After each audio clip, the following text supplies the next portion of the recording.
In this video, I'm going to show you how to use the metric futures and metric options tools on Deribit. So while there isn't a general metric tool, these specialized features provide detailed insights into futures and options trading.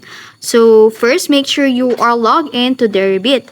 So on this square thing, this icon square, you will see here the metric futures and metric options. So first, let's talk about how metric futures work. So click on that, and as you can see in here,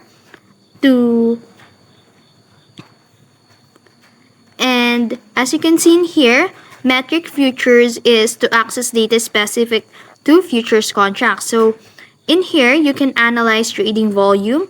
You can see the total trading activity for future contracts. And then you can also analyze the open interest. You can check the number of open futures contracts, which indicates market participation. And then you can also analyze the funding rates and then monitoring periodic payments between long and short positions in a perpetual futures.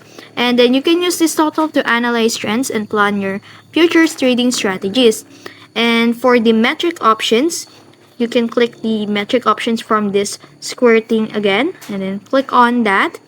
And in here, so in metric options, you can explore implied volatility, or you can study the volatility expectations for different strike prices and expirations. And then you can also explore the open interest. You can analyze which strike prices are the most active, and then you can also explore the options Greeks, which review delta, gamma, theta, and vega to assess risk and potential profit. And this data helps you identify opportunities in the options market. Now, to filter and customize your view, both tools allows you to filter by cryptocurrency.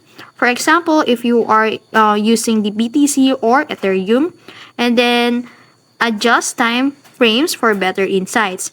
So toggle between graphical and tabular views based on your preference. And tips for using metric futures and metric options: always check open interest and volume for signs of market activity or sentiment changes. You can use also the implied volatility in the options market to gauge potential price swings, and then you can also monitor funding rates in futures to understand the cost of holding positions. And that's it. That's how you use the metric futures and metric options tools on Deribit. If you found this video helpful, don't forget to like, share, and subscribe to the YouTube channel.